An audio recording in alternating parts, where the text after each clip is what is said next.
Technical বিডির পক্ষ থেকে সবাইকে স্বাগত।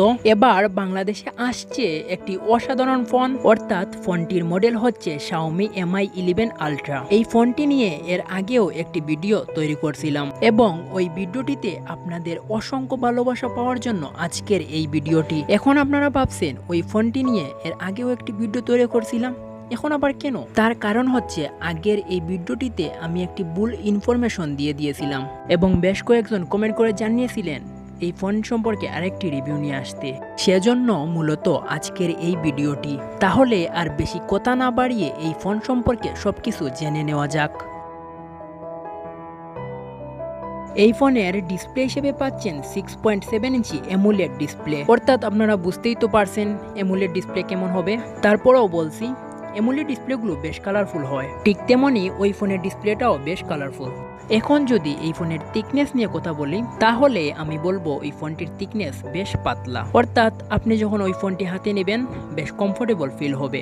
তাছাড়াও এই ফোনে আপনারা সিকিউরিটি হিসেবে পাচ্ছেন ইন ডিসপ্লে ফিঙ্গারপ্রিন্ট, অর্থাৎ বুঝতেই তো পারছেন ইন ডিসপ্লে ফিঙ্গারপ্রিন্ট কেমন হয়। তারপরও বলছি বর্তমান ফোনগুলোতে সচরাচর পিছন ফিঙ্গারপ্রিন্ট রয়েছে, যা ফোনটির লক খুলতে বেশ প্রবলেম হয়। আবার কখনো কখনো দেখা যায় ফোনটির লক কাজ করে না। তাই ইন ডিসপ্লে ফিঙ্গারপ্রিন্ট হওয়ার জন্য এই ফোনটিতে লক খুলতে কোনো প্রবলেম হবে না এবং এই ফোনটির লক আমার কাছে বেশ ভালোই লেগেছে।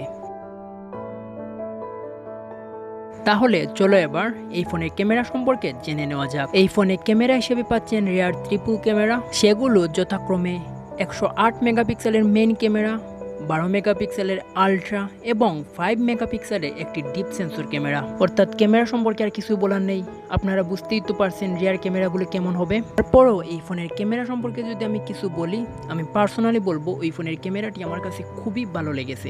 তার পাশাপাশি ওই ফোনের রিয়ার ক্যামেরা দিয়ে আপনারা 8K ভিডিও রেকর্ডিং করতে পারবেন। তাছাড়াও ওই ফোনের ফোন ক্যামেরা হিসেবে যদি বলি, ওই ফোনে আপনারা পাচ্ছেন 64 মেগাপিক্সেলের একটি ফ্রন্ট ক্যামেরা এবং ওই ফ্রন্ট ক্যামেরা দিয়ে আপনারা 4K ভিডিও রেকর্ডিংও করতে পারবেন। অর্থাৎ সত্যি বলতে ওই ফোনের ক্যামেরা পারফরমেন্স বেশ ভালোই। এই ফোনে ডুয়াল সিমের পাশাপাশি একটি প্রাইমারি মেমোরি কার্ড রাখার সিস্টেম রয়েছে। তাছাড়াও ফোনটিতে প্রসেসর হিসেবে পাচ্ছেন স্ন্যাপড্রাগনের 750 প্রসেসরটি, অর্থাৎ এই প্রসেসরটি হচ্ছে একটি গেমিং প্রসেসর, অর্থাৎ গেমিং লাভারদের জন্য এই ফোনটি একটি বেস্ট চয়েস। এই ফোনের ব্যাটারি হিসাবে যদি আমি বলি, তাহলে এই ফোনে রয়েছে একটি 6000 মিলিঅ্যাম্পিয়ারের ব্যাটারি, যা মূলত ফুল চার্জ করলে প্রায় 2 দিনের মতো ফোনটি চলবে। এবং এই ফোনটিতে চার্জার হিসেবে পাচ্ছেন 50 ওয়াটের একটি ফাস্ট চার্জার, যা দিয়ে খুবই দ্রুত আপনারা ফোন চার্জ করে নিতে পারবেন এবং এই ফোনের চার্জার হচ্ছে টাইপ সি।